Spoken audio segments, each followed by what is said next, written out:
Welcome back to Jeff Willett's Muscle Hub, home of my weekly Q&A show and all of my YouTube video updates. Thank you for your question submissions this week. You guys drive the show, so keep them coming. Let's jump into this week's questions. Number one comes from Sean Olafson. This came through YouTube. He wants to know, you often mention Max OT cardio, and that makes me wonder to ask about Max OT cardio mindset, because many of us don't like to do cardio. We find it difficult. How do you deal with the cardio head game?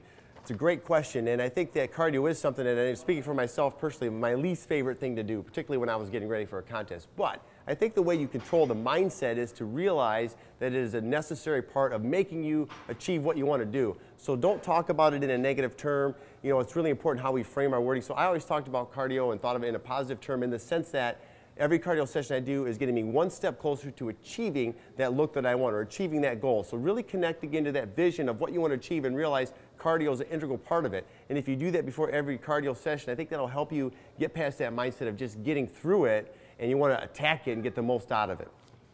Question 2 comes from Nicholas Vestergaard. This came through Facebook. He says, when pushing myself really hard at the gym, I feel like I need longer than 3 minutes break between sets. Is that okay when following the Max OT principles?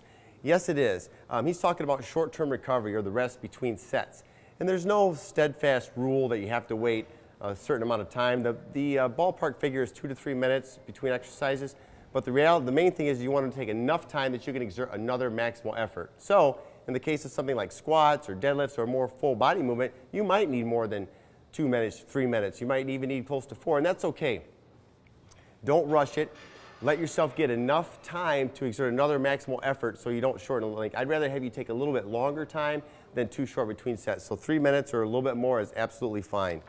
Question 3 comes from MJ, and this is from Facebook.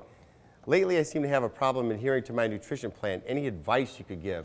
Well, once again, this goes back to connecting to the vision of what you want to achieve and realize that the nutrition plan is absolutely key to achieving any significant change in your body.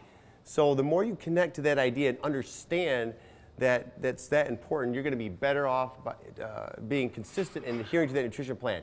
The more you want to change your body, the more you have to be meticulous about your nutrition from the time you leave the gym. So we'll go back to it one more time. Connect to the vision of what you want to achieve and realize that adhering to that strict nutrition plan will allow you to maximize your results. Question 4 comes from Devin Parek. This came through Twitter. He wants to know if I can go over warm-ups and whether or not I use a number scheme or a percentage scheme. On Max OT warm-up protocol, what you want to do is, the idea is you don't want to fatigue your muscle prior to the working set, but you want to progressively introduce a heavier weight without approaching the point of fatigue. So we do that by 4 or 5 warm-up sets where you gradually increase weight each warm-up set and decrease the reps. I don't use a set percentage. I don't use a certain number. I go more by feel. I want a weight I can get 10 reps pretty easy with on my first set. Second warm-up set, I'm going to add weight to the bar, something like I can do about 6 or 8 reps. Third warm-up set, more weight, 3 or 4 reps.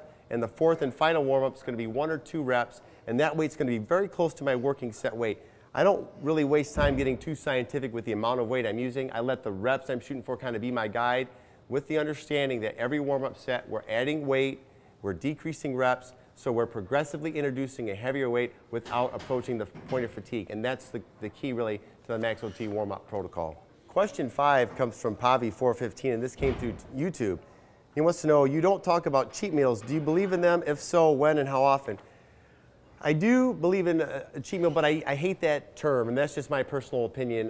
Cheat makes it sound like it's negative, and it should be a scheduled meal. I thought they'd call it like a reward meal or reward day. So if you want to reward yourself, I think once a week with some things you like, if it's in the off season, so-called off season or maximum muscle building phase, I think that's fine. So for example, like donut, looks good. Nothing wrong with rewarding yourself with a little treat now and then, especially if it's designed. You don't want to overdo it. You don't want to do it every day, but it's pretty good. Cinnamon, it's good. But don't get too off track because you don't want to have too many calories. So I would take 1 day a week. I like to do Sunday and have a little bit of whatever I want. But again, don't overdo it. But I think in this case, 1 more won't hurt anything. Good stuff.